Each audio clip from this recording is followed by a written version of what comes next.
Let's talk about a moment you probably know really, really well. It happens in that split second of silence, right before you give your answer, right before you agree to do something for someone else. You feel that, don't you? It's not a loud shout. It's a whisper, a feeling deep in your gut. It's like your entire nervous system just quietly begs you to pause, to think twice. That's your own needs, trying so hard to get your attention. And just like that, the moment's gone. The whisper gets bulldozed by yes that comes out almost automatically. The extra shift, the favor you don't have time for, the party you're dreading. Yes, of course. But have you ever really stopped to ask yourself why? Why is that yes so automatic?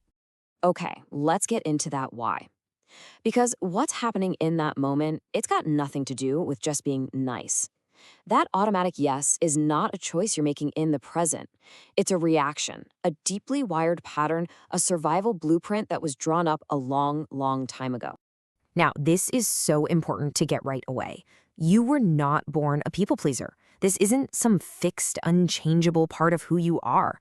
No, this is something you learned. It was a strategy. And honestly, it was probably a brilliant one at the time. Let's give it its proper name, a defense adaptation. Think of it as this incredible set of behaviors you figured out as a kid to navigate a world that felt, well, maybe a little chaotic or emotionally unsafe. You learned that being agreeable kept the peace. It kept you safe. It became a reflex, and it was a reflex that worked. And this reflex, it's fueled by something called hypervigilance. Your nervous system basically got stuck in the on position.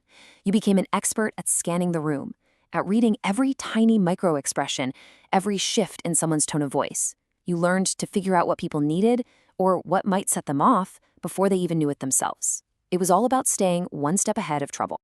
For a lot of people, this goes even deeper into something called parentification.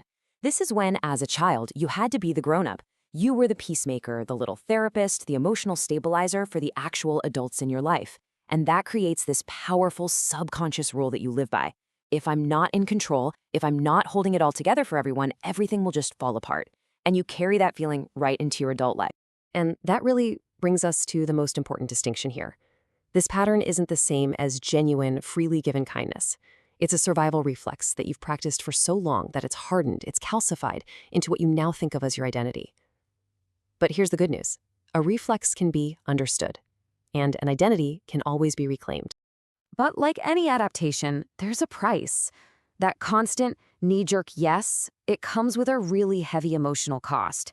And it's a cost that's usually invisible to everyone around you, and sometimes it's even invisible to you. Oh, you become a master of wearing masks, don't you? You're the reliable one, always there. The strong one, the super easygoing one who's up for anything.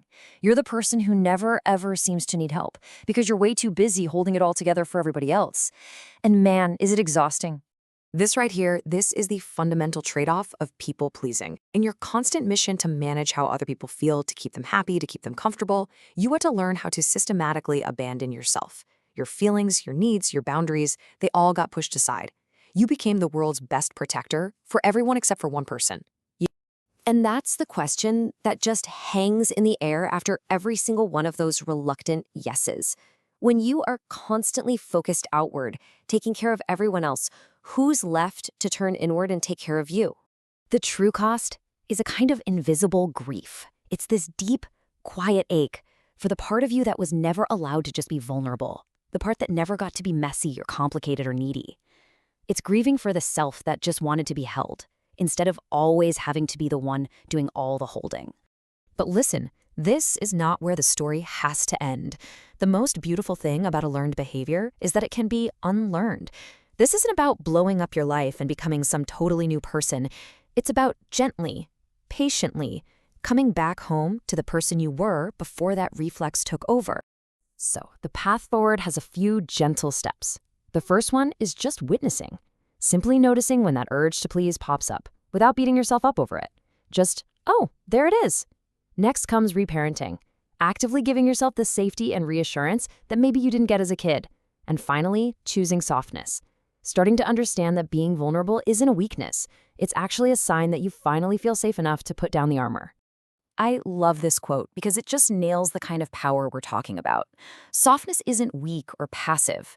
It's like water. It can be yielding and flexible, but over time, it has the incredible, persistent power to wear down the hardest rock. Just remember that. A soft, honest no is almost always more powerful than a resentful yes. This journey, this process of unlearning, it all leads to one final, truly revolutionary act. It's the simple but profound act of making a choice. So here it is. This is the permission slip you may have never been given. You are allowed to take up space. You are allowed to have needs. You are allowed to say no. You are even allowed to disappoint people sometimes. You are allowed to choose yourself, not because you're selfish, but as an act of profound self-respect. And you are absolutely allowed to do it without a single ounce of guilt.